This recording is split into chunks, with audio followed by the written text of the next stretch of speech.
General NPI గురించి కొన్ని points already మనం చెప్పుకున్నాం. ఏంటి, నియర్ ది బ్యాలెన్స్ షీట్ డేట్న ఏదైనా సస్పిషియస్ ఎంట్రీ పడినప్పుడు, అంటే లాస్ట్ 3 months నుంచి ఎటువంటి క్రెడిట్స్ లేకుండా last balance sheet date, near the balance sheet date మనకి ఏదైనా క్రెడిట్ ఉంటే ఏం చేయాలని చెప్పాను మీకు? వెరిఫై చేయాలి సార్. అంటే auditor has to verify the genuinity of the transaction, అంతేగా? So based on that verification అది జెన్యూన్ అయితే ఓకే, బట్ జెన్యూన్ కాకపోతే దాన్ని మళ్ళీ రివర్స్ చేసి ఏం చేయాలని ఎన్పిఏ కింద క్లాసిఫై చేయాలి. ఇది ఆడిటర్ పని. ఓకేనా? నెక్స్ట్ సార్, ఇప్పుడు నాకు అదే బ్యాంక్లో ఒక 3 loans ఉన్నాయి సార్. 3 loans ఉన్నాయి. ఒక వెహికల్ లోన్ ఉంది, ఒక హౌసింగ్ లోన్ ఉంది, అలాగే సమ్ సిసి లోన్ అకౌంట్ ఒకటి ఉంది, బిజినెస్ లోన్ ఒకటి, హౌసింగ్ లోన్ ఒకటి, అలాగే కార్ లోన్ ఒకటి, మొత్తం 3 loans ఉన్నాయి ఇప్పుడు నాకు. సో అటువంటప్పుడు నేను ఏం చేశానంటే housing loan, business loan time to time కడుతున్నాను. బట్ ఏమైందంటే ఈ కార్ లోన్ వచ్చేసరికి కట్టడం మానేశాను. So it became N NPA. ఒక 4 months నుంచి కట్టడం మానేశాను. So it became N NPA. So ఇప్పుడు నా డౌట్ ఏంటంటే ఆ ఒక్కదే ఎన్పిఏ అవుతుందా, లేదంటే రిమైనింగ్ 2 accounts కూడా ఎన్పిఏ కింద చేయాలా బ్యాంక్ వాళ్ళు? అది ఒకటే NPA.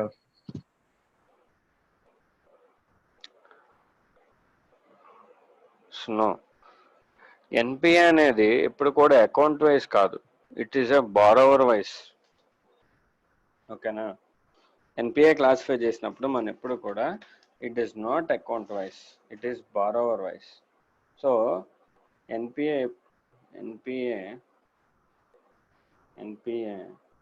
is always borrower wise and not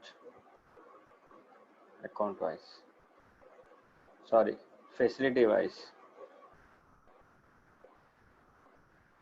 account wise అంటారు, ఫెసిలిటీ అంటారు దాన్ని. ఫెసిలిటీ అంటే సర్వీసెస్ ప్రొవైడ్ అనమాట. బ్యాంకింగ్ టెక్నాలజీలో దాన్ని ఫెసిలిటీ అంటారు. So the number of facilities, ఇప్పుడు మన ఎగ్జాంపుల్లో ఎన్ని ఫెసిలిటీస్ ప్రొవైడ్ చేసాము? 3 ఫెసిలిటీస్ ప్రొవైడ్ చేసాము, of which only 1 has become an NPA. Okay, of which only 1 has become an NPA. So ఇప్పుడు డౌట్ ఏంటంటే ఓన్లీ ఇది ఎన్పిఏ చేయాలా, లేదంటే other 2 facilities like CC loan and what is that, home loan, ఈ 2 loans ని కూడా NPA చేయాలా? ఇప్పుడు చెప్పండి మీరు. Those 3 accounts will become NPA. Entire 3 accounts will become NPA. Most important question. Kana? గుర్తుపెట్టుకోండమ్మా. Right, next advances under consortium. Advances అంటే already మీకు చెప్పున్నాను, గుర్తుందా లేదా మీకు? లెండర్ కి 3-4 బ్యాంకులు కలిపి లోన్ ఇస్తారు సార్. ఒక borrower. So borrower will be the same person, but there will be lender 1, lender 2 and lender 3. 3 or more banks or 1 or more bank. Okay, they will join and become the provide credit facilities to this borrower. ఇప్పుడు borrower ఎవరికి pay చేయాలి? Monthly EMI pay చేయాలి. వీళ్ళకంటే borrower ఒకడే, కానీ వీడికి lenders మాత్రం 3 ఉన్నారు. ఓకేనా? సో ఇప్పుడు వీడు మంత్లీ ఈఎంఐస్ పే చేస్తాడు కదా, లైక్ లోన్ రీపేమెంట్ చేసుకునేటప్పుడు సెపరేట్గా రీపేమెంట్ చేయాలా, లేదంటే ఏదైనా ఒక బ్యాంకుకి పే చేస్తే సరిపోతుందా? ఒక బ్యాంక్ పే చేస్తే సరిపోతుంది. ఏదైనా ఒక బ్యాంక్కి. ఈ 3 బ్యాంక్స్ కలిపి ఒక లీడర్ని డిసైడ్ చేసుకొని, సో ఇది L1ని లీడ్ బ్యాంక్ కింద చేశారనుకుందాం. So now based on the decision made by them, so ఇప్పుడు బారోవర్ ఏం చేయాలంటే ఒక బ్యాంక్కి ప్రీపేమెంట్ చేస్తూ ఉండాలి. సో అటువంటిప్పుడు ఇప్పుడు ఏం చేయాలంటే మరి ఈ 2 banks కూడా లోన్ ఇచ్చాయి కదా, వీడి రీపేమెంట్ మాత్రం దీనికే చేస్తున్నాడు. అప్పుడు ఏం చేయాలంటే ఈ లీడ్ బ్యాంకు వచ్చిన ప్రీమియంని వీళ్ళిద్దరికి అపోర్షన్ చేయాలి. Yes or no? ఇప్పుడు లీడ్ బ్యాంకు ఓకేనా, నేను అనుకుందాం, నాకు డబ్బులు అవసరం ఉండి నేను వాడేసుకున్నా, వీళ్ళిద్దరికి ఇవ్వలే, వీళ్ళిద్దరికి కూడా నేను అపార్షన్ చేయలేదు. సో అలాగా ఒక 3 months 4 months నుంచి కూడా లీడ్ బ్యాంక్ 2కి లీడ్ బ్యాంక్ 3కి కూడా నేను ఇవ్వట్లే. వీడైతే నాకు కడుతున్నాడు, బట్ వీళ్ళిద్దరికి నేను ఇవ్వట్లే. So now can these 2 banks will classify such advance as an NPA or not? లెక్క ప్రకారం చెప్పాలంటే కడుతున్నాడు, డబ్బులు కడుతున్నాడు, లోన్ ఇచ్చా అంతా బాగానే ఉంది. కానీ ఆ లోన్ అమౌంట్ మొత్తం, రికవరీ అమౌంట్ మొత్తం L1 తీసేసుకుంటుంది. There is no apportion from L1 to L2 and L3. Now my question is, can L2 and L3 classify them as an NPA account or not? No, sir. Yes or no? No, sir. No, sir. Yes, sir. Answer is yes, sir. Answer is yes. Okay. ఇక్కడ చూడండి అమ్మా. Advances under consortium. Asset classification should be based on the recovery of individual member banks. Individual member banks and other aspects having an impact on the recoverability of the advances. అంటే ఇప్పుడు చెప్పండి అమ్మా, అంటే group recovery base మీద NPA classify చేయాలా, అంటే individual base మీద? Individual base మీద. అంటే ఇప్పుడు లే సపోజ్ L1 కి ప్రీమియం వచ్చింది, L1 L2తో షేర్ చేసింది, బట్ L3తో షేర్ చేయలేదు. సో అప్పుడు ఎవరి అకౌంట్లో ఎన్పిఏ అవుతారు, ఎవరి బ్యాంక్లో? L3లో ఎన్పిఏ అవుతారు. ఓకేనా? బ్యూటిఫుల్ ఇంట్రెస్టింగ్ పాయింట్స్ ఉంటాయి బ్యాంక్ ఆడిట్లో. ఓకేనా? Next, government guaranteed advances, most important, very important అమ్మా, very very very important at both inter level and final level also. Government guaranteed advances.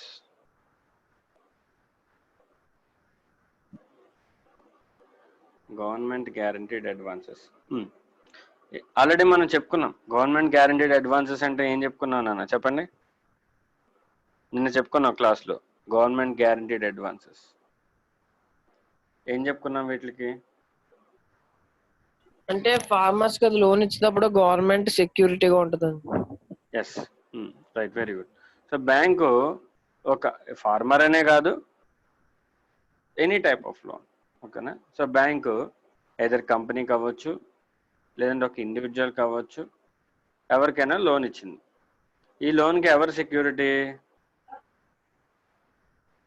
Guarantee ఎవరు? గవర్నమెంట్. ఇక్కడ గవర్నమెంట్ మళ్ళీ మనకి 2 types ఉంటాయి. ఏ type of governments ఉంటాయి? Central government, state government. Let us say ఇప్పుడు వీడు ఏం చెప్తున్నాడంటే సెంట్రల్ గవర్నమెంట్ గ్యారంటీ ఇచ్చింది. Case 1 government by central government, guarantee by central government. Central government guarantee ఇచ్చింది, బ్యాంక్ వాడు లోన్ ఇచ్చాడు.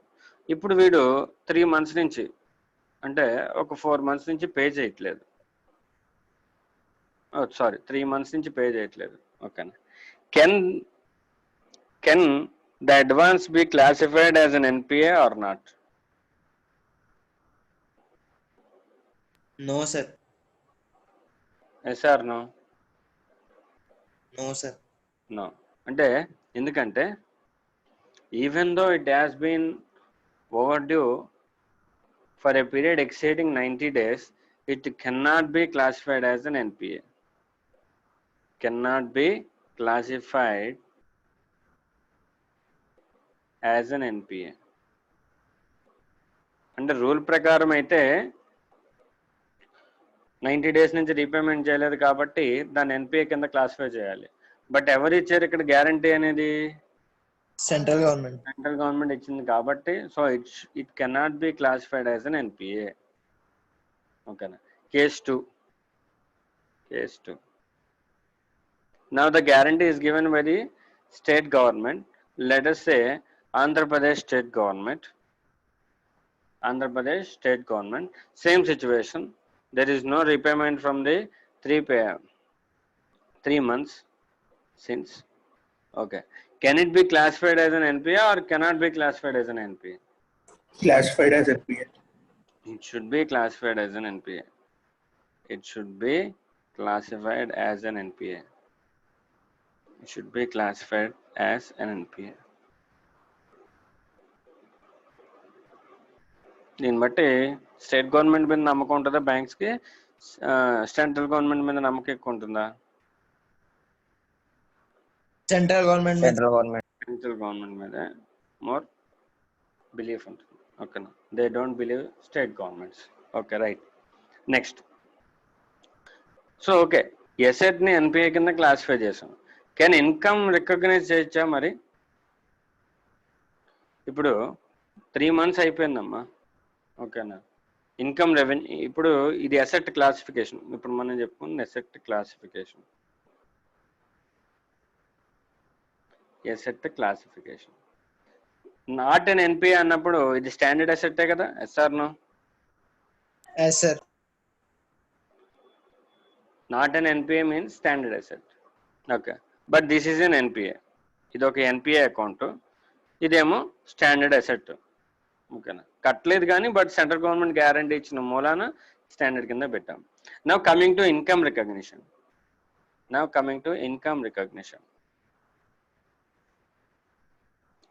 బ్యాంకుకి ఇన్కమ్ ఏంటి? ఇంట్రెస్టే కదా. లోన్ కట్టకపోయినా సరే లోన్ మీద అవుట్ స్టాండింగ్ అమౌంట్ మీద ఇంట్రెస్ట్ ఛార్జ్ చేసుకుంటూ వెళ్ళిపోతాం. SR no? సో ఎప్పుడైతే వాళ్ళకి ఛార్జ్ అవుతుందో మనకి రెవెన్యూ అవుతుంది. ఇప్పుడు నేను ఈ అకౌంట్ అంటే సెంట్రల్ గవర్నమెంట్ గ్యారంటీ ఇచ్చిన account even though not repaid, ఓకేనా, can I recognise income on this account?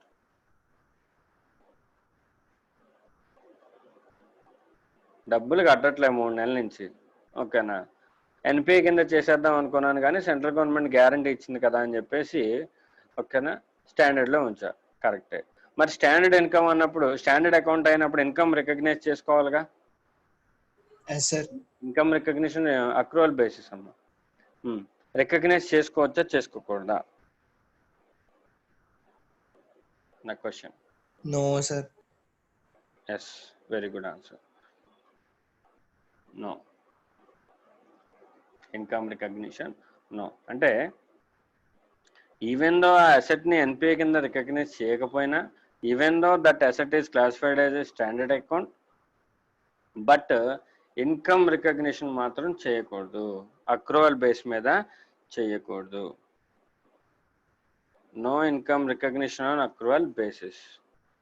ఓకేనా సార్? మరి ఎప్పుడు చేయాలి సార్? సేమ్ అన్ని అకౌంట్ లాగే ఎప్పుడైతే వాడు రీపేమెంట్ చేస్తాడో అంటే క్యాష్ బేసిస్ మీద చేయాలి. ఎప్పుడైతే వాడు రీపేమెంట్ చేస్తాడో అప్పుడే ఇన్కమ్ని రికగ్నైజ్ చేసుకోవాలి. ఓకేనా, అంటే చాలా జాగ్రత్తగా ఉండాలమ్మా. సెంట్రల్ గవర్నమెంట్ గ్యారంటీ ఇచ్చినప్పుడు asset is not classified as NPA but income will not be recognise. దీనికి చెప్పండి, దీనికి ఇన్కమ్ రికగ్నైజ్ చేయొచ్చా? State government guaranteed account which was classified as an NPA, can I recognise income on this account? No sir. Yes, very good.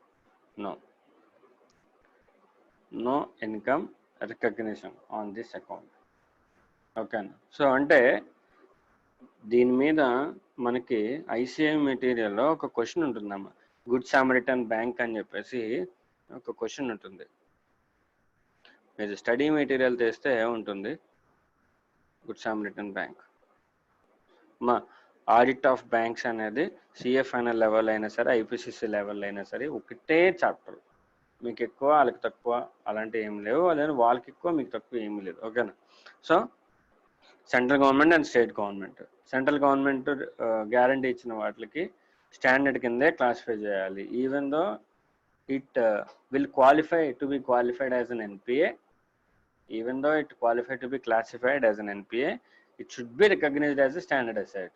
But ఇన్కమ్ రికగ్నిషన్లో మాత్రం NPA account లాగా treatment చేయాలి. That means there should not be any income recognition.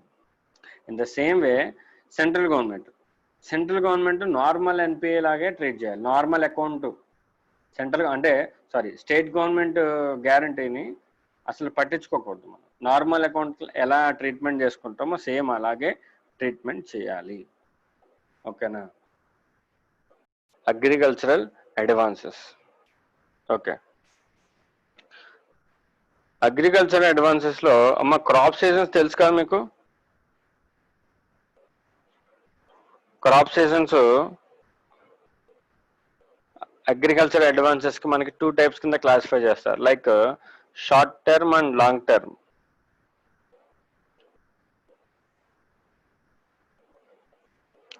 Short term and long term are long duration crops అన్నమాట. ఓకేనా? Short term అంటే less than 1 year లో crop వచ్చే వాటిని షార్ట్ టర్మ్ క్రాప్స్ అంటారు. మోర్ దెన్ 1 year వచ్చే వాటిని లాంగ్ టర్మ్ క్రాప్స్ అంటారు. లాంగ్ టర్మ్ క్రాప్స్ అంటారు. ఓకేనా?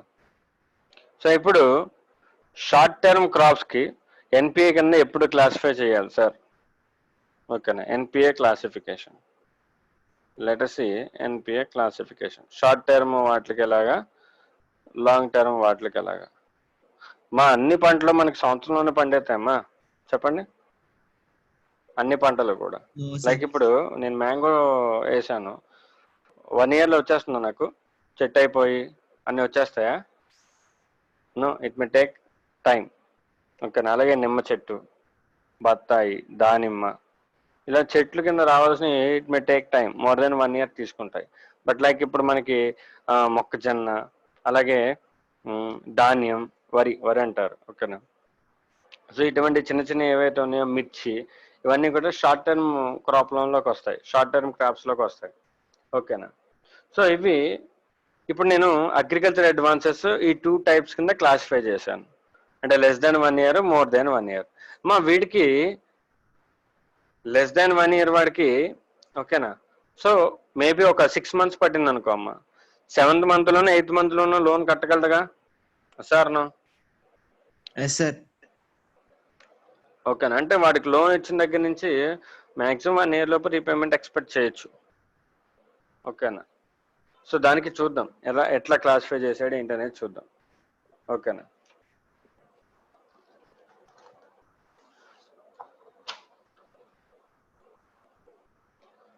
For agricultural advances, interest or installment or interest and installment of principal, already నేను చెప్పుకున్నాం దీని గురించి, is overdue for 2 crop seasons. For 2 crop seasons in case of short duration crops. In case of short duration crops, అంటే short duration crops కి ఎన్ని seasons అమ్మా? 2 crop seasons. 2 crop seasons వరకు కూడా దాన్ని ఎన్పిఏ చేయాల్సిన అవసరం లేదు. 2 crop seasons. Okay. Then in case of long duration crops అయితే 1 crop season.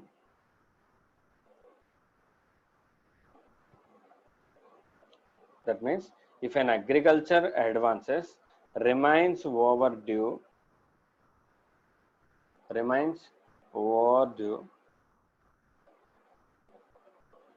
for a period of more than 2 crop seasons, then it will be treated as NPA in case of short term crop loans.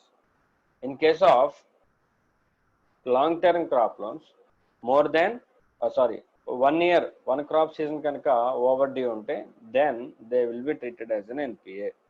They will be treated as an NPA. ఓకేనా? So like ఇప్పుడు like ఒక 6 months అనుకున్నాం అమ్మా, 6 months duration అనుకున్నాం, crop సీజన్కి 6 months duration అనుకున్నాం. ఇప్పుడు 6 months అయిపోయిన తర్వాత వీడు ఇంకా ఎన్ని మంత్స్ లోపు కట్టాలి? వీడు 2 crop seasons వరకు వెయిట్ చేయొచ్చు కదా. సో అంటే 6 + 6 టోటల్ ఎన్ని మంత్స్ ఉంటుంది? 12 months. 12 months sir. అంటే క్రాప్ సీజన్ వీటికి హార్వెస్టింగ్ అయిన తర్వాత 6 months అమ్మా, హార్వెస్టింగ్ అవ్వడానికి 6 months. హార్వెస్టింగ్ అయిన తర్వాత ఎప్పటిలోపు కట్టాలి వీడు? 12 months. ఓకే. సో హార్వెస్టింగ్ అయిన తర్వాత ఓవర్ డ్యూ అయిపోయింది, ఓవర్ డ్యూ అయ్యి 2 crop seasons వచ్చేసింది. వాడు క్రాప్ సీజన్ ఎంత? 6. 2 crop seasons వరకు వెయిట్ చేశారు. 6 + 6 12. ఓవర్ డ్యూ అయిపోయి 2 crop seasons అయిపోయింది. then it will be treated as an NPA. Treated as an NPA. At the same time, long term అయితే crop season అయింది, advance ఇచ్చారు, క్రాప్ సీజన్ అయింది, so overdue అయ్యి 1 year దాటిపోతుంది, 1 crop season దాటిపోతుంది. ఓకేనా? So then it will be classified as an NPA. Will be classified as an NPA. ఓకేనా? So ఈ క్రాప్ సీజన్ అంటే ఏంటంటే up to the time of harvesting, up to the time of harvesting దాన్ని crop season అంటారు. ఈ crop season అనేది different agriculture activities కి different ఉంటుంది. ఓకేనా? అలాగే ఇందాక మనం చెప్పుకున్నాం, ఒక్కొక్కటి 1 year పట్టొచ్చు, ఒక్కొక్కటి 3 months పట్టొచ్చు, ఒక్కొక్క చోట లైక్ వాటర్ ఫ్లోని బట్టి ఒక చోట, ఇప్పుడు మన west Godavari side, east Godavari side అయితే 4 months కి 3 months కి ఒక్కోసారి క్రాప్ వచ్చేస్తుంటుంది. కానీ but in case of Kurnool, Chittoor side అయితే వాళ్ళకి దొరకదు, వాటర్ రిసోర్స్ అంత ఉండదు. తెలంగాణ సైడ్ ఒకప్పుడు రిసోర్స్ అంత ఉండేది కాదు. So at the time they may take time. ఓకేనా? సో అటువంటిప్పుడు depending on situations in that area, ఓకేనా, బ్యాంకింగ్ కమిటీ ఉంటుందమ్మా, SLBC అంటారు, స్టేట్ లెవెల్ బ్యాంకింగ్ కమిటీస్ అంటారు, SLBC. So SLBC will determine. అలాగే మనకి సీజన్స్ ఉంటాయి, ఖరీఫ్ సీజన్, రబీ సీజన్ అని చెప్పేసి, kharif season and rabi season అని చెప్పేసి మనకి సీజన్స్ కూడా ఉంటాయి. So based on that seasons వాళ్ళు చెప్తారనమాట క్రాప్ సీజన్స్ ఎంత అనేది. ఓకే, సో ఇవి కాకుండా అదర్ నాన్ అగ్రికల్చరల్ లోన్స్ ఏమైనా ఉంటే they should be classified. Non agricultural loans ఏమైనా ఉంటే వాళ్ళు మాత్రం 90 days లోపే క్లాసిఫై చేయాలి. ఇది ఆల్రెడీ మనకి తెలుసు. ఓకేనా? ఇప్పుడు అంతా బాగానే ఉంటుంది, ఫార్మర్ కూడా కట్టేస్తాడు. సడన్ గా న్యాచురల్ కెలామిటీ వచ్చింది, లైక్ సైక్లోన్. ఓకేనా? సైక్లోన్ వచ్చింది. ఓకేనా? క్రాప్స్ అంతా కూడా నాశనం అయిపోయాయి, క్రాప్స్ టోటల్లీ కొలాప్స్డ్, డిజాస్టర్ జరిగింది. Can farmer repay now? కట్టగలడా అమ్మా? ఇప్పుడు కట్టలేడు. సో ఇటువంటిప్పుడు బ్యాంక్ వాళ్ళు ఏం చేస్తారంటే ఆ లోన్ ను కంప్లీట్ గా కట్టేసినట్టు ఫ్రెష్ లోన్ ఇష్యూ చేస్తారు. అంటే ఆ లోన్ క్లోజ్ చేసి ఫ్రెష్ లోన్ ఇష్యూ చేస్తారు. అప్పుడు ఏమవుతుంది, రీపేమెంట్ టర్మ్ ఇంకా పెరుగుతుంది. అప్పుడు NPA క్లాసిఫికేషన్ పోస్ట్ పోన్ అవుతుందిగా సార్. No yes sir. అలాగే లేదంటే ఫ్రెష్ లోన్ ఇష్యూ చేయడం కానీ, లేదంటే ఆ లోన్స్ ని రీషెడ్యూల్ చేస్తారు. అంటే వాళ్ళ రీపేమెంట్ షెడ్యూల్ ఏదైతే ఉందో దాన్ని మారుస్తారు. మార్చినప్పుడు ఏమవుతుందంటే ఇంకా ఎక్స్టెన్షన్ పెరుగుతుంది. సో అటువంటిప్పుడు కూడా వాటిని NPA అవ్వకుండా వాళ్ళు రీషెడ్యూల్మెంట్ కానీ, ఓకేనా, short term loan, long term loan కానీ, ఓకేనా, అలా వాటిని చేంజ్ చేస్తారు. అంటే ఇప్పుడు ఇవన్నీ ఎందుకంటే ఫార్మర్ ఆ టైంలో కట్టలేడు కాబట్టి, బట్ దాన్ని NPA కింద చేయకూడదు కాబట్టి, so they will give some time to the farmer. ఓకేనా? బట్ వాళ్ళకి టైం ఇచ్చినా వీళ్ళు NPA అవ్వకుండా చూసుకోవాలి కాబట్టి as per the banking guidelines అప్పుడు వచ్చిన సర్క్యులర్స్ ప్రకారం వాటిని రీషెడ్యూల్ చేసుకుంటారు. ఓకేనా? So this is about the agricultural advances. Next, ఇందాక మనం చెప్పుకున్నాం కదమ్మా, కొన్ని అసెట్స్ స్టాండర్డ్ లో ఉన్నా, సబ్ స్టాండర్డ్ లో ఉన్నా, సడన్ గా ఒకసారిగా వాటిని లాస్ అసెట్ కింద క్లాసిఫై చేయాల్సి ఉంటుంది. అది ఏ సిచ్యువేషన్ అనేది చూద్దాం. Erosion in the value of security. Erosion in the value of security.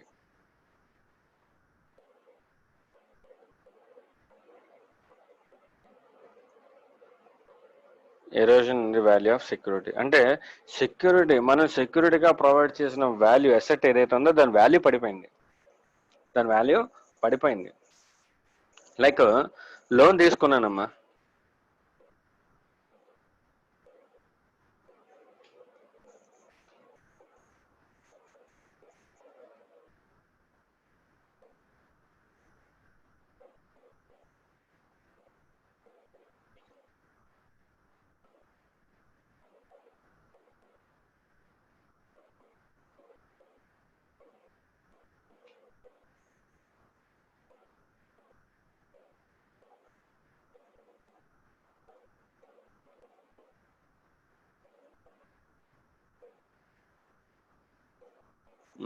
చూడండి, లోన్ తీసుకున్నాను నేను. లోన్ తీసుకుంటే దానికి సెక్యూరిటీ కింద మా హౌస్ పెట్టాను అనమాట. My house is offered as a security for a loan of 10 lakhs. ఓకేనా. మా హౌస్ వాల్యుయేషన్ అప్పుడు ఎంత ఉండేదంటే ఒక 16 lakhs దాకా ఉండేది వాల్యుయేషన్. సో వాళ్ళు బ్యాంక్ వాళ్ళు ఏం చేశారంటే దాన్ని మార్గేజ్లో పెట్టుకుని నాకు 10 lakhs లోన్ ఇష్యూ చేశారు. సడన్గా ఏమైందంటే బిల్డింగ్ గోడలన్నీ ఊడిపోయి పెచ్చుల కింద లైక్ బేట్లో వారిపోతుంది అనమాట. సో ఇప్పుడు ఆ హౌస్ వాల్యూ 16 lakhs ఉంటుందా, సేమ్ తగ్గుతుందా? తగ్గుతుంది సార్. తగ్గిపోతుంది. So it was reduced to 50%. ఓకేనా. లైక్ ఇప్పుడు దాని వాల్యుయేషన్ ఓన్లీ 7 lakhs వచ్చింది. వాల్యుయేషన్ 7 lakhs వచ్చింది. ఇప్పుడు బ్యాంక్ వాడికి అంత సెక్యూరిటీ ఉందా ఇప్పుడు? No sir. నో. సో అటువంటిప్పుడు అంటే ఒక అసెట్, ఒక సెక్యూరిటీ మనం ప్రొవైడ్ చేసిన సెక్యూరిటీ వాల్యూ కనుక మోర్ దాన్ 50% రెడ్యూస్ అయితే then such asset will be classified to doubtful. ఎందుకు సార్ డౌట్ఫుల్? అక్కడ అసెట్ వాల్యూ పడిపోతుందన్న నువ్వు అంత కాన్ఫిడెంట్గా ఉండగలవా? డౌట్ పడతావా? డౌట్ వస్తుంది మనకి. బ్యాంక్ వాడికి రికవర్ అవుతుందా రాదా అనేది బ్యాంక్ డౌట్ వస్తుంది. So based on that prudential norms, ఓకేనా, they will classify such asset as doubtful asset. Even though such account is standard asset, but because of erosion in the value of the security provided, such asset should be classified as a doubtful asset. Okay. Then ఇంకోటి ఏం జరిగిందంటే డైరెక్ట్గా building collapse అయిపోయింది. డైరెక్ట్గా. ఓకేనా.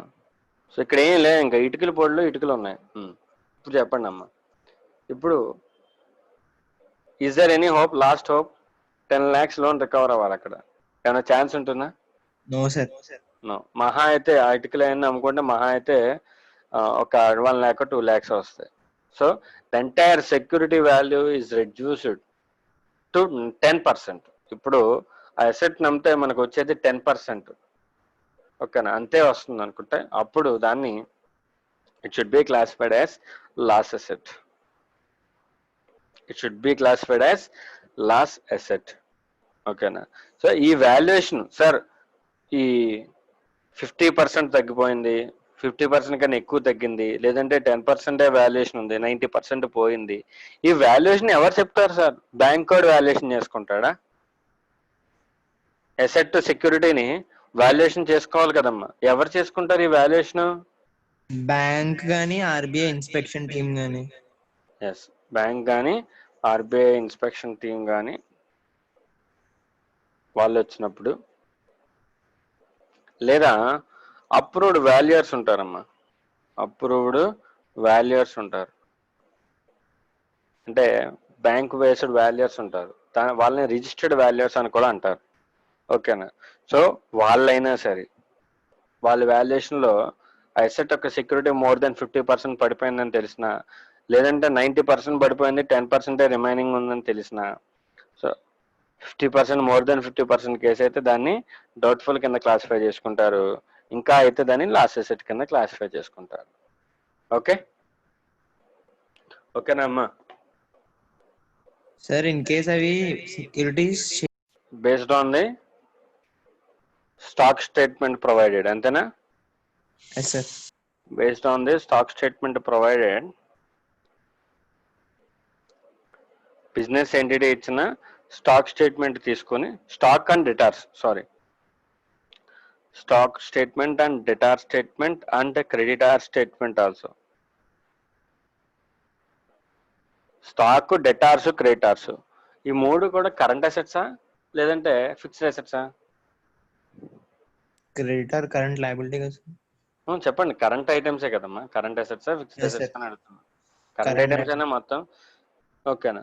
So current assets లో నుంచి current లయబిలిటీని reduce చేసుకొని and based on some margin, ఓకేనా, మార్జిన్ బేస్ మీద మార్జిన్ తీసేసి మన డ్రాయింగ్ పవర్ అనేది కంప్యూటేషన్ చేస్తారు.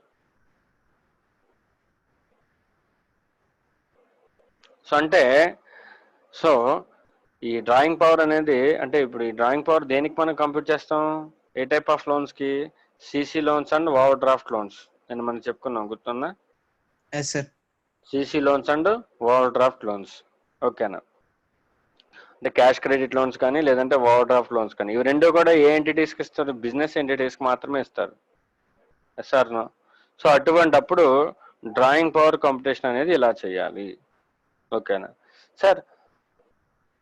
ఓకే, డెటార్స్ తీసుకుంటాం, స్టాక్ తీసుకుంటాం, స్టాక్లో మళ్ళీ క్లాసిఫికేషన్ తీసుకుంటాం. ఫినిష్డ్ గుడ్ ఎంత, వర్క్ ఇన్ ప్రోగ్రెస్ ఎంత, అలాగే స్పేర్ పార్ట్స్ ఏంటి, అలాగే డెటార్ స్టేట్మెంట్ తీసుకుంటాం.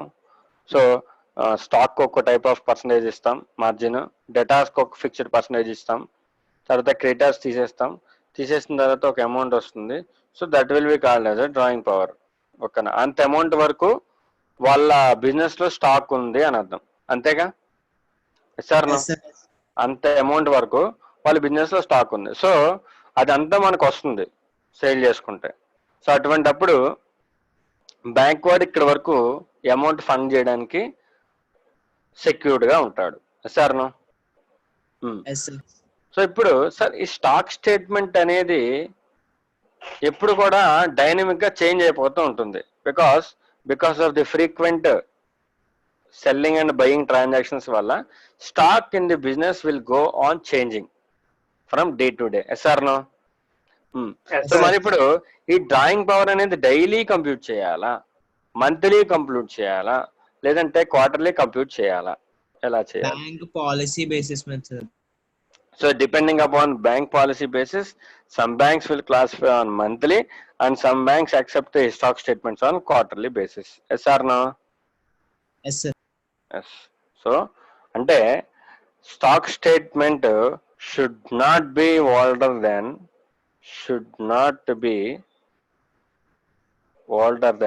3 months.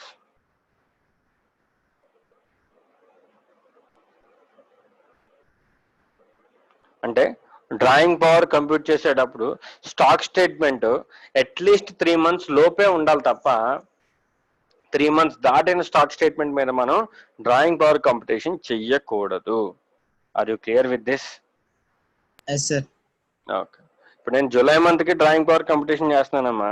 Can I compute the drawing power for the July month based on the stock statement provided in the January month? No sir. No, because it is older than 3 months. Okay. So అలాగా చేస్తే ఒకవేళ like ఇప్పుడు నేను జనవరి మంత్లో drawing power competition చేశాను. ఎవరు చేస్తారు ఇంతకీ డ్రాయింగ్ పవర్ కంపిటీషన్? బ్యాంక్ చేస్తారు. ఓకేనా? బ్యాంక్లో సమ్ ఎంప్లాయీ ఉంటాడు. ఓకేనా? సో బ్యాంక్ డ్రాయింగ్ పవర్ జనవరికి కంప్యూట్ చేసింది XYZ లిమిటెడ్కి. ఓకేనా? స్టాక్ స్టేట్మెంట్ కూడా సబ్మిట్ చేశారు. ఓకేనా? సో అదే డ్రాయింగ్ పవర్ మెయింటైన్ అవుతుంది. ఓకేనా? ఫిబ్రవరి ఫైల్ చేయలేదు. ఓకేనా? నెక్స్ట్ మార్చ్ ఫైల్ చేయలేదు. ఓకేనా? అలాగే ఏప్రిల్, నెక్స్ట్ ఇయర్ ఏప్రిల్ వచ్చేసింది, అప్పుడు కూడా ఫైల్ చేయలేదు. మళ్ళీ మే నెల. ఓకేనా? సేమ్ వాళ్ళు కూడా స్టాక్ స్టేట్మెంట్ ఇవ్వలేదు. సేమ్ డ్రాయింగ్ పవర్ కంటిన్యూ అవుతుంది. ఓకేనా? ఇది కరెక్టా కాదా? No sir. సో ఇలా స్టాక్ స్టేట్మెంట్ కనుక ఇవ్వకపోతే, ఓకేనా, ఫర్ 3 months ఇవ్వకపోతే such account shall be treated as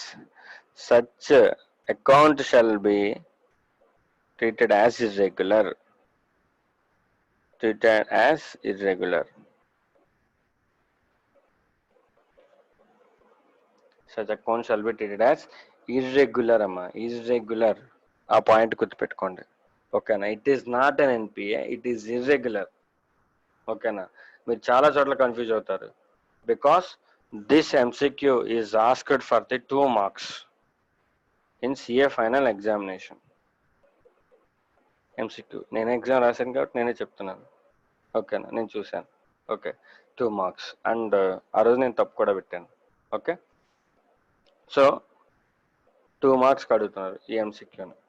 maybe ఆ MCQ రిపీట్ అవ్వచ్చు, ఎందుకంటే ఎక్కువ మంది ఎవరైతే రాంగ్ పెడతారో ఆ ఎంసీక్యూస్ని రిపీట్ అయ్యే ఛాన్స్ ఉంటుంది కాబట్టి make sure this time you make correct. ఓకేనా, not like me. Next, so drawing power అనేది ఎప్పుడు కూడా ఆర్బీఐ గైడ్లైన్స్ ప్రకారం అలాగే బ్యాంకింగ్ గైడ్లైన్స్ ప్రకారం వాళ్ళకి ఇచ్చిన బ్యాంక్ గైడ్లైన్స్ ప్రకారం కంపిటీషన్ చేయాలి. ఓకేనా. అలాగే సార్ స్టాక్, మరి వాళ్ళు స్టాక్ స్టేట్మెంట్ ఇచ్చేస్తున్నారు సార్, బాగానే ఉంది. మనం చూసాం ఆ స్టాక్ స్టేట్మెంట్ని. అసలు స్టాక్ అయితే స్టేట్మెంట్లో ఉంది, రియల్గా అక్కడ స్టాక్ ఉందో లేదో ఎవరికి తెలుసు? ఇచ్చారు మనకేదో, వాళ్ళకేదో డ్రాయింగ్ పవర్ కావాలని చెప్పేసి వాళ్ళు కావాలని ఎక్కువ స్టాక్ ఉన్నట్టు వాళ్ళు ఇచ్చే స్టేట్మెంట్లో ఎక్కువ స్టాక్ వేసేసి ఇచ్చేస్తున్నారు అనుకో, బ్యాంక్ కూడా based on that stock statement drawing power competition చేసి ఇచ్చేస్తుంది అనుకో, ఎవరు లాస్ అవుతారు? బ్యాంక్. సో ఇప్పుడు మనకి అక్కడికి వెళ్ళి స్టాక్ వెరిఫై చేయాల్సిన నీడ్ అరైజ్ అయిందా అవ్వలేదా? అయింది సార్. సో మరి ఇప్పుడు ఆ నీడ్ ఎవరు ఫిల్ఫిల్ చేస్తారు? వాల్యూయర్స్ కానీ ఆడిటర్స్ కానీ. Yes, very good. Stock auditors. Now stock auditors will go for stock verification.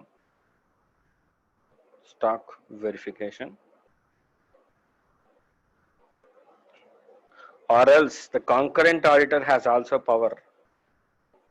Concurrent auditor. Stock auditor అయినా వెరిఫై చేయొచ్చమ్మా, లేదంటే కాంకరెంట్ ఆడిటర్ కూడా మంత్లీ తనకు కావాల్సిన యూనిట్ ఇన్స్పెక్షన్కి వెళ్ళొచ్చు. యూనిట్ ఇన్స్పెక్షన్కి వెళ్ళినప్పుడు ఏవైతే సీసీ లోన్స్ ఉంటాయో అక్కడ స్టాక్ సరిగ్గా ఉందో లేదో కూడా stock auditor, concurrent auditor verify చేసుకుంటూ ఉంటాడు. బట్ మెయిన్లీ స్టాక్ ఆడిటరే మెయిన్ రిపోర్ట్ ఇస్తాడు. స్టాక్ ఆడిటర్ రిపోర్ట్ ఇస్తాడు, స్టాక్ వెరిఫికేషన్ చేసి నిజంగా అక్కడ స్టాక్ ఎంత ఉంది, దాని వాల్యుయేషన్ ఎంత, ఓకేనా అనేది స్టాక్ వాల్యుయేషన్ రిపోర్ట్ ఇస్తాడు. ఓకేనా. సో ఈ స్టాక్ ఆడిట్ అనేది ప్రతి ఎంటిటీకి జరపాల్సిన అవసరం లేదు. సో సర్టెన్ అమౌంట్ ఉంటుంది, ఫెసిలిటీ అమౌంట్ 10 lakhs దాటిన తర్వాత కానీ 1 crore దాటిన తర్వాత కానీ, ఓకేనా, అటువంటి ఫెసిలిటీస్ ఏవైతే ఉంటాయో more than 1 crores, more than 10 crores, ఓకేనా. సో అటువంటి depending upon the bank, so వాళ్ళు ఆ ఫెసిలిటీస్ అమౌంట్ దాటంగానే వాళ్ళు స్టాక్ ఆడిట్ చేయించుకుంటారు. సో అలా స్టాక్ ఆడిట్ మనం చేయాలంటే మనం ఆ బ్యాంక్ ఒక ఎంపానల్మెంట్లో ఉండాలి. ఉంటే వాళ్ళు బిజినెస్ ఎంటిటీస్కి మనల్ని స్టాక్ ఆడిటర్ కింద పంపిస్తారు. అప్పుడు మనం స్టాక్ ఆడిట్కి వెళ్ళి స్టాక్ వెరిఫై చేసి రిపోర్ట్ ఇవ్వాలి. ఓకేనా. స్టాక్ సరిగ్గా ఉందా లేదా, స్టాక్ అంతటికి ఇన్సూరెన్స్ ఉందా లేదా, ఒకవేళ స్టాక్ పోయిందమ్మా సడన్గా ఫెయిర్ యాక్సిడెంట్, ఇన్సూరెన్స్ కావాలిగా. సో ఇన్సూరెన్స్ ఉందా లేదా, స్టాక్ ఉందా లేదా, సో అదంతా కూడా వాళ్ళు వెరిఫై చేసుకుంటారు. ఓకేనా. సో ఇంకోటి ఏంటంటే ఇలాగా వర్కింగ్ క్యాపిటల్ ఫండింగ్ చేసేటప్పుడు లైక్ సీసీ లోన్స్ కానీ ఓవర్ డ్రాఫ్ట్ లోన్స్ కానీ నార్మల్ ఎంటిటీస్కి అయితే ఓకే, కానీ but in case of like construction services వాళ్ళు ఉంటారు, కన్స్ట్రక్షన్ సర్వీసెస్ వాళ్ళు ఈ కన్స్ట్రక్షన్ సర్వీసెస్ వాళ్ళకి మనం వర్క్ ఇన్ ప్రోగ్రెస్ క్యాలిక్యులేట్ చేయాలి, స్టాక్ వాల్యుయేషన్ చేయాలి. ఓకేనా. సో ఇటువంటప్పుడు క్యాలిక్యులేషన్స్ అనేవి డిఫరెంట్గా ఉంటాయి, అంతే కదమ్మా. సో మామూలు చిన్న గూడ్స్కి వాటికైతే ఎంఆర్పి బేస్ ఉంటుంది కాబట్టి వాల్యుయేషన్ చేసుకోవచ్చు. ఎస్ఆర్ను. సో మరి కన్స్ట్రక్షన్ బిజినెస్ వాళ్ళది, ఓకేనా, సగం ఫౌండేషన్ వేసి ఉన్నాయి, అలా 10 ఇల్లులు ఉన్నాయి, ఓకేనా. సో మనం వర్కింగ్ ప్రోగ్రెస్ క్యాలిక్యులేట్ చేయాలంటే ఎలా? అందుకనే వాళ్ళు ఇటువంటి కేసెస్లో కొద్దిగా స్పెషల్గా వర్క్ ఉండాలన్నమాట, స్పెషల్ వర్కింగ్ ఉండాలి. సో మనం బీయింగ్ అన్ ఆడిటర్స్ మనం వాల్యుయేషన్ చేయొచ్చు, చేయలేకపోవచ్చు. Like percentage completion method use చేయొచ్చు. సో ఉంటాయి కదా మీకు స్టాండర్డ్లో కన్స్ట్రక్షన్ కాంట్రాక్ట్స్, సో ఆ బేస్ మీద మనం వాల్యుయేషన్ చేయొచ్చు. ఇంకా మనకి కావాలనుకుంటే ఇంజనీర్ వాల్యుయేషన్ రిపోర్ట్ కూడా తీసుకోవచ్చు. ఓకేనా. సో ఇవన్నీ కూడా స్పెషల్ కేసెస్ అన్నమాట. ఓకేనా. So this is the procedure for the computation of drawing power. చెప్పండి అమ్మా. మోర్ దెన్ అంటే stock statement more than 3 months ఉండి బేస్డ్ ఆన్ దట్ మనం డ్రాయింగ్ పవర్ కాంపిటీషన్ చేస్తే ఆ అకౌంట్ ని ఏమంటారు? Irregular accounts. ఇర్రెగ్యులర్ అకౌంట్ అంటారు. ఓకే. స్టాక్ స్టేట్మెంట్ లో ఏమేమి డీటెయిల్స్ ఇవ్వాలి? Work in progress, finished goods, raw material, వాటి డెటార్స్ కూడా ఇవ్వాలి. డెటార్స్, క్రెడిటార్స్ వాళ్ళు కూడా ఇవ్వాలి. స్టేట్మెంట్ ఆఫ్ డెటార్స్ అలాగే స్టేట్మెంట్ ఆఫ్ క్రెడిటార్స్ అన్ని కలిపే ఇవ్వాలి. ఓకేనా? Yes sir. నెక్స్ట్, సో చిన్న చిన్న ఆస్పెక్ట్స్ గురించి చెప్పాడు. బ్యాంక్ ఆడిట్కి వెళ్ళినప్పుడు మనం చూడాల్సిన చిన్న చిన్న ఆస్పెక్ట్స్. ఓకేనా? చూడండి. Advances should be made only after evaluating the credit worthiness of the borrowers.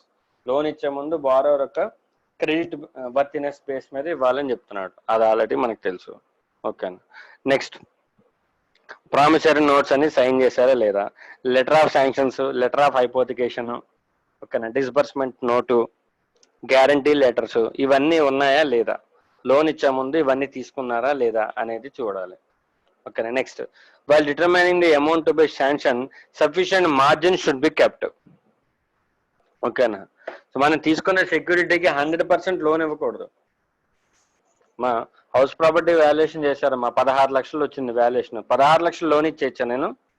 No sir, మళ్ళీ తర్వాత ఫ్యూచర్ లో వాల్యూ డౌన్ అయ్యే ఛాన్స్ ఉంటుంది. సో అందుకని మనం ఒక ఫిక్స్డ్ మార్జిన్ పెట్టుకోవాలి. ఆ మార్జిన్ అనేది బ్యాంక్ వాళ్ళ రూల్స్ ప్రకారం ఉంటుంది. So based on that margin మనం లెండింగ్ అనేది చేయాలి. ఓకేనా? Next, security should be received. ఖచ్చితంగా సెక్యూరిటీస్ అన్ని వచ్చినాయి లేదో చూసుకోవాలి. అలాగే జాయింట్ కస్టడీలో ఉండాలి సెక్యూరిటీస్ అని. ఓకేనా? ఇప్పుడు గోల్డ్ ఉందమ్మా, గోల్డ్ మన సెక్యూరిటీ కింద ఆఫర్ చేసుకుంటాం. ఓకేనా? గోల్డ్ తీసుకున్నప్పుడు ఖచ్చితంగా గోల్డ్ అనేది జాయింట్ కస్టడీలో ఉండాలి. బ్యాంకులో 2 ఆఫీసర్స్ ఉంటారు. ఆ గోల్డ్ లోన్ లాకర్ అనేది ఇద్దరి దగ్గర 2 కీస్ ఉంటాయి, ఇద్దరు వెళ్ళి ఓపెన్ చేయాలి. ఓకేనా? అలాగే క్యాష్ చెస్ట్ అయినా సరే. నెక్స్ట్, సెక్యూరిటీస్ బ్యాంక్ పేరు మీద రిజిస్టర్ అయినాయా లేదా. ఓకేనా? Next, in the case of physical possession, అంటే మనకి ఫిజికల్ పొజెషన్ ఏవైతే ఇచ్చేసారో, అంటే డబ్బులు కట్టలేదు అలా మనం తీసుకున్నవి, డబ్బులు కట్టకుండా ఉన్నప్పుడు మనం బ్యాంక్ వాళ్ళు వెళ్ళి వాళ్ళు గూడ్స్ ని పొజిషన్ లోకి తీసుకుంటారు. అటువంటి వాటిలన్నిటికీ కూడా రెగ్యులర్ ఇంటర్వెల్స్ లో ఫిజికల్ గా ఇన్స్పెక్షన్ చేసుకోవాలి. ఎందుకంటే ఆ గూడ్స్ పోయినాయి అనుకో రికవరీ రాదు బ్యాంక్ వాళ్ళకి, అప్పుడు బ్యాంక్ మే లూస్. ఓకేనా? సో అందుకని సో రెగ్యులర్ ఫ్రీక్వెంట్ ఇంటర్వెల్స్ లో వాళ్ళు చెక్ చేసుకుంటూ ఉండాలి. అలాగే బ్యాంక్ వాళ్ళు హైపోతికేషన్ లోన్స్ ఉంటాయి. ఓకేనా? లైక్ ఇందాక మనం చెప్పుకున్నాం సిసి లోన్స్ కానీ ఇవంటి ఉంటాయి. సో ఇటువంటివి ఉన్నప్పుడు బ్యాంక్ వాళ్ళు సర్ప్రైజ్ గా వెళ్ళి చెక్ చేయాలి. వాళ్ళు స్టాక్ ఉందని చెప్తున్నారు, బ్యాంక్ వాళ్ళు సర్ప్రైజ్ విజిట్స్ అనేవి కూడా అప్పుడప్పుడు చేస్తూ ఉంటే బెటర్. ఓకేనా? నెక్స్ట్, పర్సనల్ ఎంక్వైరీస్ చేసుకోవాలి. ఆ స్టాక్ కి మార్కెట్ వాల్యూ ఎంత ఉందో ఏంటి అనేది పర్సనల్ ఎంక్వైరీ చేసుకోవాలి. ఓకేనా? నెక్స్ట్, సెక్యూరిటీ వాల్యూ పెరిగే కొద్దీ సెక్యూరిటీ వాల్యూ తగ్గే కొద్దీ డ్రాయింగ్ పవర్ దానికి తగ్గట్టు అడ్జస్ట్మెంట్ చేసుకోవాలి. Either we increase the drawing power or we decrease the drawing power based on the value of the security provided. వాళ్ళు మనకి ప్రొవైడ్ చేసిన సెక్యూరిటీకి వాల్యూ ఎంత ఉంది, ఆ వాల్యూ తగ్గితే మనం కూడా అతనికి డ్రాయింగ్ పవర్ అనేది తగ్గించేయాలి. ఓకేనా? నెక్స్ట్, అట్లీస్ట్ ఇయర్కి ఒకసారి ప్రతి లోన్ని కూడా రివ్యూ చేసుకోవడం. ఓకే? నెక్స్ట్, పోస్ట్ డిస్బర్స్మెంట్ అయినప్పుడు, ఇది ఇంపార్టెంట్ అమ్మా, చాలా లోన్స్కి డిస్బర్స్మెంట్ అయ్యేంత వరకు కూడా చాలా ఇంటర్నల్ కంట్రోల్స్ తీసుకొని డిస్బర్స్మెంట్ చేస్తారు. బారోవర్ కూడా చాలా తెలివైనోడు. ఏం చేస్తాడంటే లోన్ వచ్చేంత వరకు అన్ని డాక్యుమెంట్స్ పర్ఫెక్ట్ గా ఉంటాయి. లోన్ వచ్చిన తర్వాత లోన్ తీసుకున్న పర్పస్ కు వాళ్ళు యూజ్ చేయరు. ఇది చాలా టైప్ ఆఫ్ లోన్స్ లో మనం చూస్తాం. సో బ్యాంక్ వాళ్ళు ఏం చేయాలంటే ఇచ్చిన లోను పర్పస్ కి యూజ్ చేశారా లేదా, ఓకే, అది మనం చూడాలి. వాడు బిజినెస్ లోన్ అని తీసుకున్నాడమ్మా, స్టాక్ కొనుక్కోవాలండి లేదంటే బిజినెస్ షాప్ పెట్టాలండి అని తీసాడు. తీసిన తర్వాత మనం ఏమనుకుంటాం, ఓకే షాప్ పెడుతున్నాడు, షాప్కి ఇంత రెవెన్యూ జనరేట్ అవుతుంది, సో ఇయర్లీ మంత్లీ ఇంత రెవెన్యూ వస్తుంది, మనకి రీపేమెంట్ చేస్తాడు అని మనం బ్యాంక్ వాడు ఎవాల్యుయేషన్ చేసి లోన్ ఇస్తాడు. తీరా వాడు లోన్ తీసుకుని బిజినెస్ పెట్టకుండా పర్సనల్ పర్పస్ కి యూజ్ చేసుకుంటాడు. అప్పుడు బ్యాంక్ వాడికి లోన్ రికవరీ అయ్యే ఛాన్సెస్ ఎక్కువగా ఉంటాయా తక్కువగా ఉంటాయా?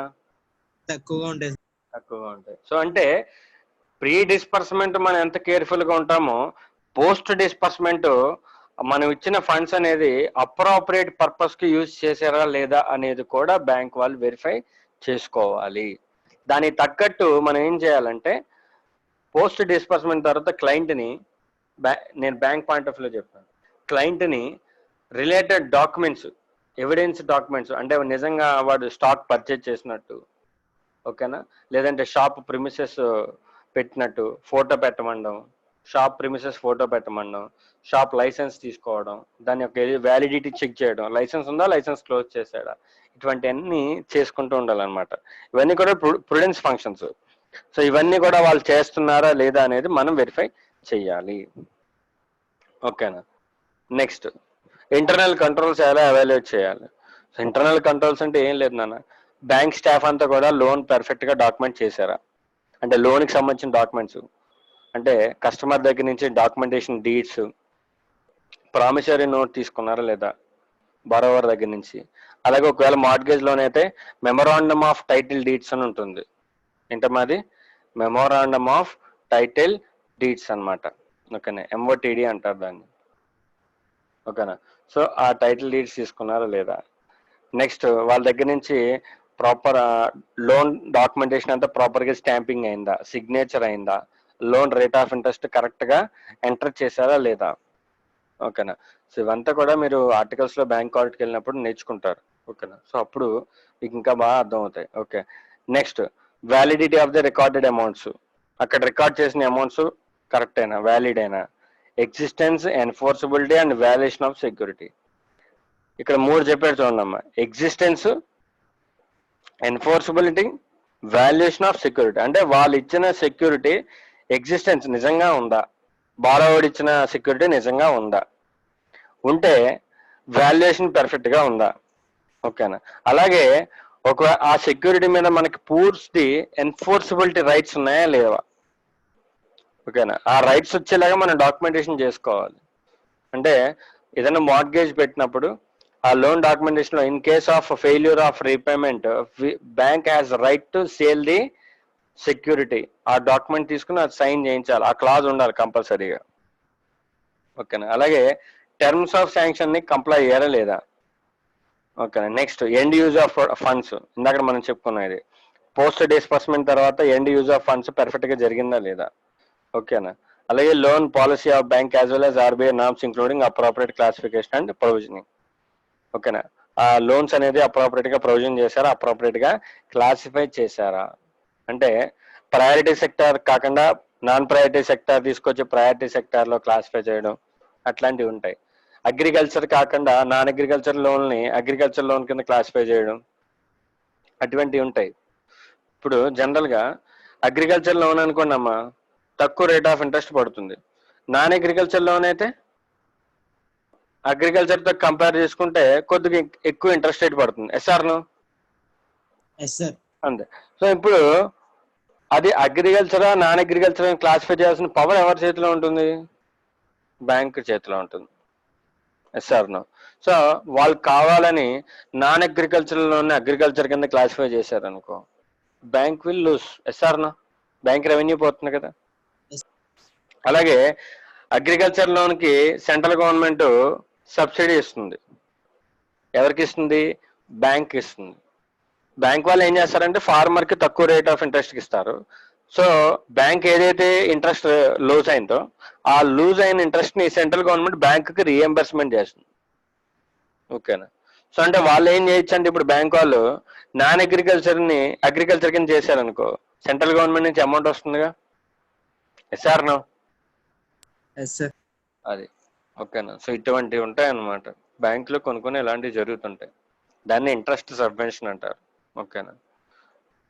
అటువంటివి ఉన్నాయా లేదో చూసుకోవాలి. Review the operations of that account. ఓకేనా.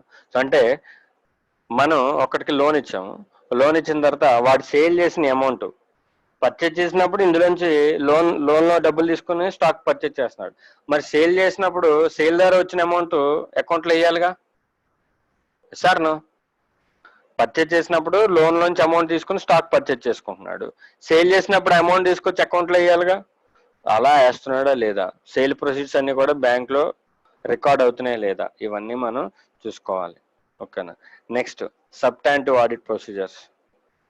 ఓకేనా, అడ్వాన్సెస్ అన్ని ప్రాపర్గా రికార్డ్ అయినాయా లేవా, ఓకేనా, అన్రికార్డెడ్ అడ్వాన్సెస్ ఏమైనా ఉన్నాయా, ఒకవేళ అన్ని రికార్డ్ అయితే రికార్డ్ అయిన అమౌంట్ అంతా కూడా కరెక్టేనా కాదా, ఓకేనా, ఆ అడ్వాన్సెస్ అన్నిటి మీద బ్యాంక్కి రైట్ ఉందా లేదా, ఓకేనా, ఆ అడ్వాన్సెస్ అన్ని ప్రాపర్గా క్లాసిఫై చేశారా లేదా, డిస్క్లోజ్ చేశారా లేదా, ప్రొవిజనింగ్ నామ్స్ ఫాలో అయ్యారా లేదా, ప్రుడెన్షియల్ నామ్స్ ఫాలో అయ్యారా లేదా, ఇవన్నీ కూడా మనం వెరిఫై చేసుకోవాలి. దాన్ని సబ్టాంటివ్ ఆడిట్ ప్రొసీజర్స్ అంటారు.